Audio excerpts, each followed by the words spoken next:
However, in my research I came across two news articles. One was about a woman found dead in her car one morning, 7 years before my experience. Having died the night before, her throat had been torn open, and a wild animal was suspected of being responsible. even though her doors had all been locked and the windows were up. The front driver's side window was shattered, though police investigation suggested that it had been broken from the inside. The other story was from 12 years before my experience.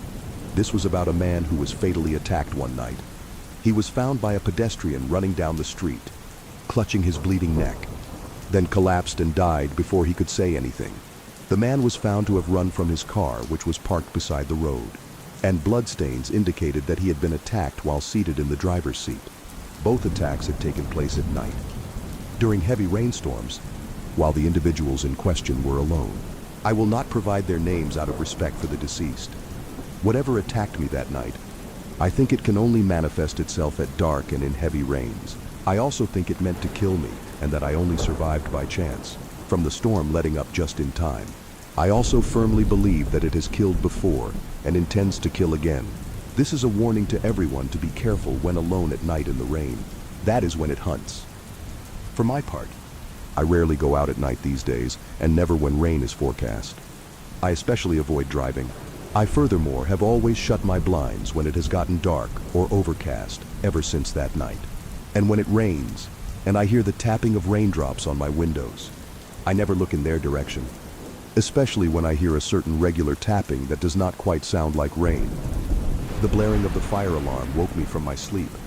I swore loudly as I dragged myself out of bed. The alarm had been malfunctioning since early evening, and this was the third time it had gone off since I had decided to go to bed for the evening. Each time I had checked everywhere for any sign of a fire, and each time I had found nothing. The landlord would not come to fix the problem until the next day, and I was not willing to take the risk of taking out the alarms. So it was that I decided to put on my house coat, grab a blanket, and head out to sleep in my car for the night. Perhaps this was not the best idea. Perhaps I should have gone to a hotel, gone to stay with a friend. However, I was exhausted both from lack of sleep and the previous day's work, and my brain was not really working at full capacity.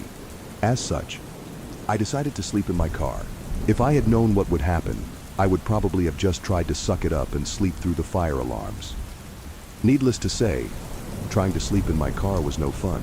It was hard to find a comfortable sleeping position, and even with my pajamas, my housecoat, and the blanket, it was cold.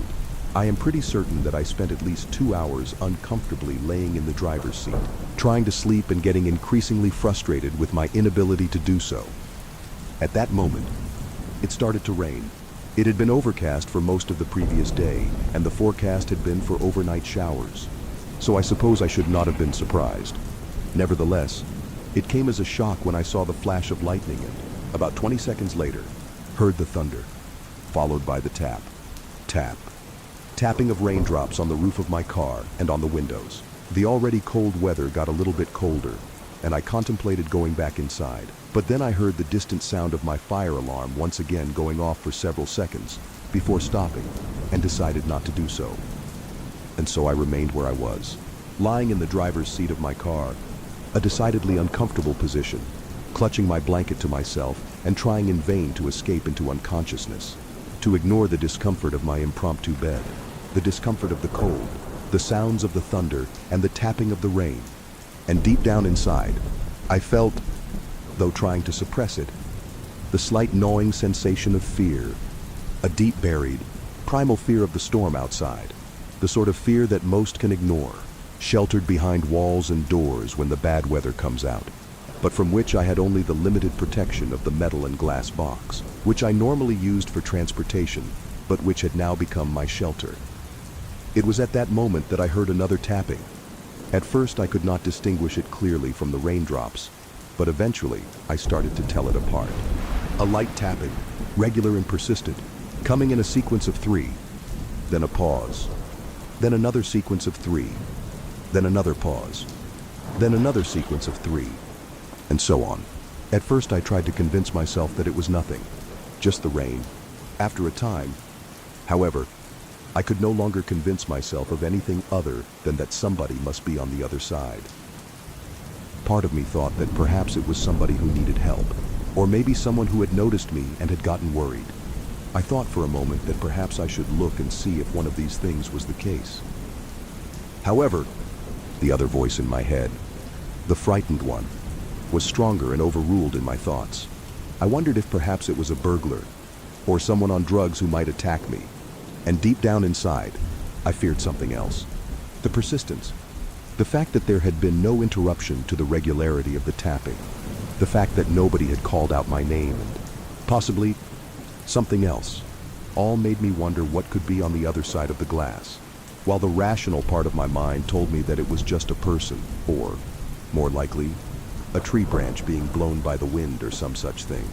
Some part of me, buried deep in my mind, feared the source of the tapping, feared that it might be something far worse than human, and did not dare to look. But I did look. Eventually, the tapping just would not stop and the worry would just not go away. I do not know how long.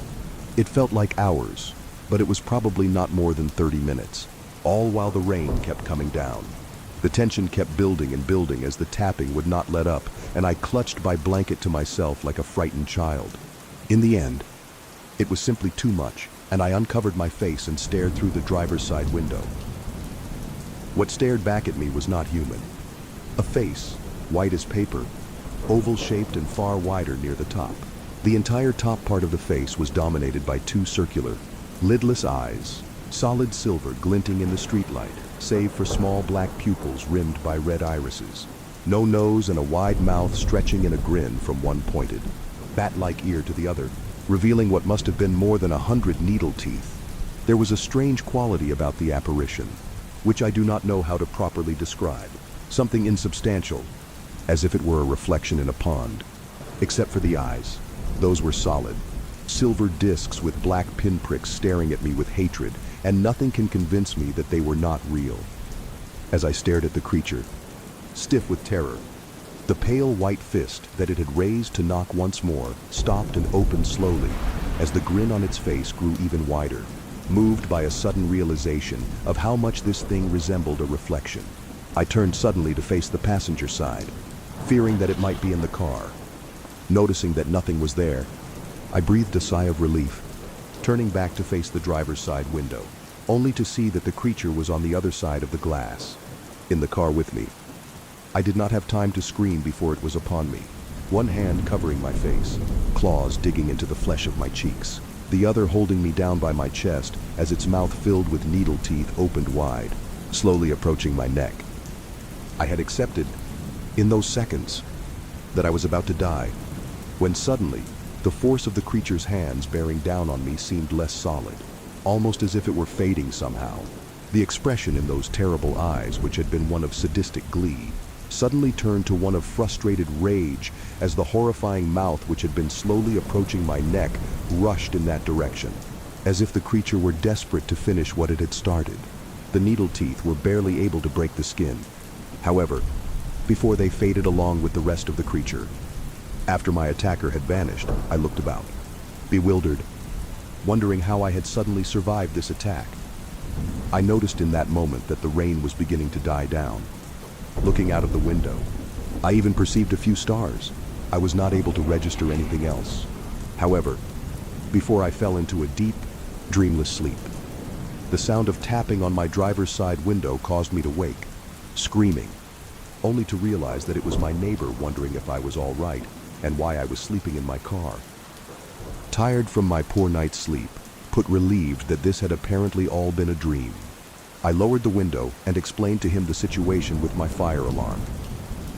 I was about to exit my vehicle and return indoors to get myself ready for work when my neighbor asked, "What happened to your face and neck? Did someone attack you?" I felt my spirits sink as I asked, "What do you mean?"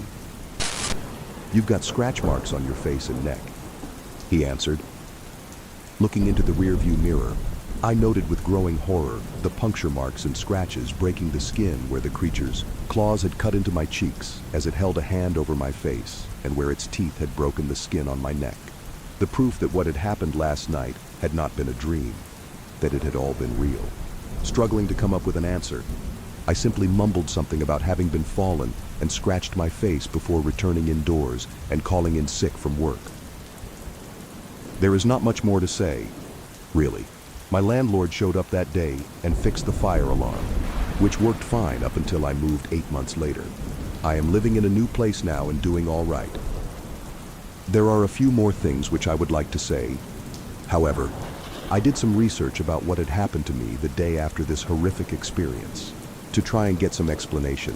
Most of the results which I got online were related to sleep paralysis and night terrors, and in truth, part of me believes that that is what happened to me that night. I recently moved back home to Appalachia, Kentucky. Specifically, well, I've actually never been to KY in particular. I'm a Virginia boy. But after years of scrimping and saving and denying myself all the little pleasures that make life worth living, I managed to buy a little piece of land outside of town and a trailer in pretty good condition. 2, I even had enough cash left over to afford all of those annoying connection fees for electricity and water and whatnot. Now, some folks might look down on a trailer, but I don't need a lot of space. And with all my basic utilities hooked up, it's really no worse than an apartment, although property tax is a lot cheaper than rent. But I digress. I didn't just move out here because I missed the mountains and the woods. See, I used to live in the city, Las Vegas. My apartment was a shithole. And pouring drinks for all the poor saps who drained their wallets at the casinos was my job. There ain't many lines of work more depressing than that of a Las Vegas bartender. Kept me from ever risking a dime at the tables, myself. But something unusual happened one night. This old man came in, black man. I gotta assume in his 70s. Nice clean suit and hat. But his hands and his face were absolutely filthy. Guy looked like he'd been digging ditches all day. He sat down with a sigh, and I started to pour him a beer. Well, he looked up, real sharp, and asked for a shot of whiskey. I obliged, of course. But seeing as I'd already poured the beer, and figuring he must have had a hell of a day, I slid it over to him anyways. "This one's on me," I said. "You look pretty beat." Well, he smiled. Real big grin, and his teeth, unlike his face, were damn near perfect. Pearly white, practically shining in the dimly lit bar room.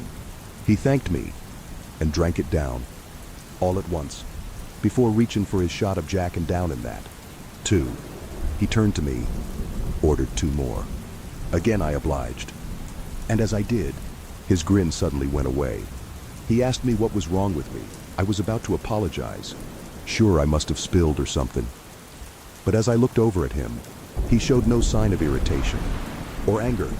I knew, and I'm not quite sure how I did, that his question was a little more general than that. He was asking me what was wrong with me, what was wrong with my life. And his countenance was that of a businessman, even under all the filth and grime. The alarms in my head started to go off. I got real nervous, all at once. And I said the first thing that came to mind. "I guess I'm pretty lonely." It was the truth, of course. I'd made no real friends since moving to that godforsaken city. I'd been too busy trying to survive at first, and presently, trying to get out. No girl, no buddies, just me, in my dingy apartment, working in this dingy bar, dreaming of being anywhere but here. His smile came back. It looked as if a load had been lifted from his shoulders, and he downed both shots of whiskey in quick succession. He paid for his drinks, stood up quick, and tipped his hat. Wordlessly, he strode out the door, leaving me not a little bit unnerved. Now, before I go any further, I gotta say, there was one more peculiarity to this old fella. We spoke, and I remember the gist of what he said. I remember what he ordered.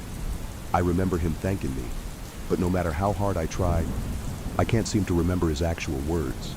Strange as that is, it pales compared to what happened next.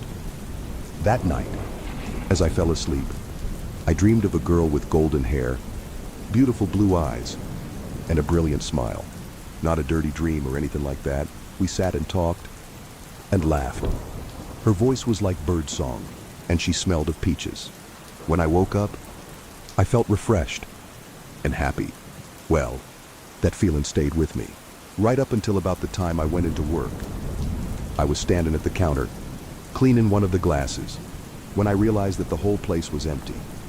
I checked the clock, 8:32 p.m. Not exactly late, but we'd usually have at least a few customers by now. I was ready to write it off as a slow night, when a voice called out to me, asking for a shot of whiskey. I turned, and the man from the previous night was sitting in the same seat he'd been last night. He smiled real big, and he was still covered in dirt and grime.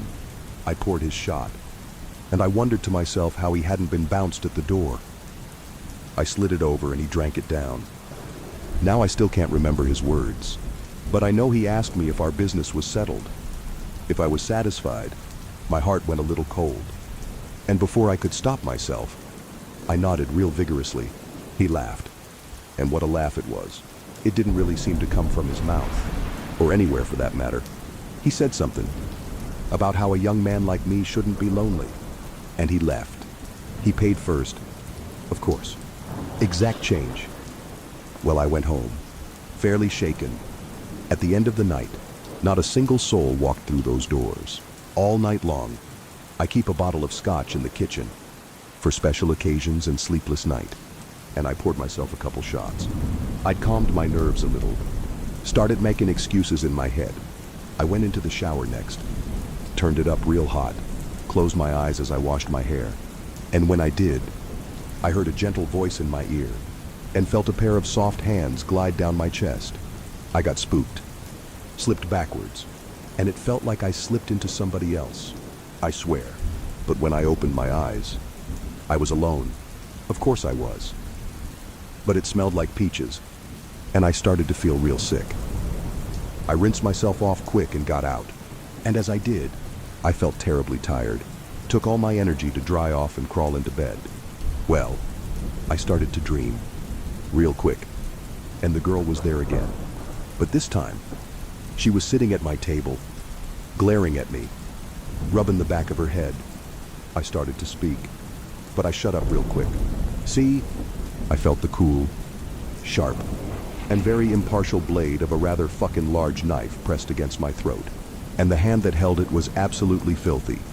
The man's voice, I heard it again, and for the first time, I could remember his words.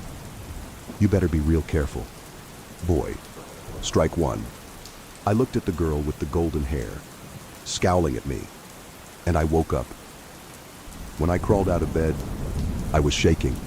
My nausea had gone into overdrive, and I ran into the bathroom, entirely emptying my stomach into the toilet. My neighbor must have heard me, because he banged on the wall and told me to keep it down. I wiped my mouth off with toilet paper and went to check in the mirror, make sure I was fully cleaned off. I damn near shouted when I did, along my throat, where I know damn well there didn't used to be no mark of no kind. There was a long, old, faded scar, like somebody had slit my throat, and I'd lived to tell the tale. I didn't get any sleep that night. I called into work, told him I was quitting. My boss was fucking furious, but I hung up on him, packed my things, loaded them into my old truck, and hit the road. Spent a bit of money on sleeping pills, the kind that make it so you don't dream, you know, and I went home. To my mama. She weren't happy about it, but I told her I just needed a couple weeks, that I was buying my own land, and I already told you how that ended. I'm out of sleeping pills. Tonight, I'm gonna let myself dream again. I can't just drug myself every night, right? And hell, I never saw that old man till I came to Las Vegas. So maybe now that I'm out, everything might just go back to normal. I'm not sure. I'm too nervous to fall asleep. So here I am, telling my wild tale to you folks. I wonder if I'll have more to tell. Come morning. I was home alone for the week, as my family had gone on vacation while I had to stay and work. It was around 2 a.m., and I'd stayed up to watch a scary movie in the dark in my basement. I was intent on really scaring myself and seeing how far into terror I could really go, while still knowing I was safe in my own home. It was then that I heard pounding footsteps on the first floor. This was a common annoying occurrence when my family was home. Every time they passed through the front hallway, past the basement door, I heard their footsteps. This time, fear immediately shot through me at the sound. My reflex was to turn the television off immediately. The basement door was up a flight of steps and around a corner, so whoever it was would not have seen any light. I heard the basement door handle click and turn as I sat in absolute darkness. I moved slowly so as to be absolutely silent and crawled behind our large television. As I passed it inch by inch, I noted with panic that its black screen still dimly glowed. I heard footsteps coming down the carpeted but creaky stairs. I froze in my hiding place, listening. For many long minutes, I heard nothing. Had the intruder seen the television's afterglow, or had it faded in time? Was he standing in the pitch dark listening for me? I seemed to lie there in total silence for an interminably long time. My panic began to fade, and I began to think more clearly. Had I really heard an intruder? Could someone possibly be standing there in silence for so long without making any noise? The basement was so exceedingly quiet that the silence itself began to hurt my ears. Could the unknown person really avoid any noise from shuffling or breathing or anything else? If there was an intruder, he was still in the basement, because the creaky stairs were incredibly loud. The door handle clicked, and he wouldn't know to mask his footsteps on the first floor so that they couldn't be heard down here. I began counting in my head, trying to pass the time. As drool fell from my mouth onto the carpet, I didn't dare risk the sound of swallowing. I reached 60 seconds once, twice, 30 times, 60 times. By now, my fear had faded, and I was more confused than anything.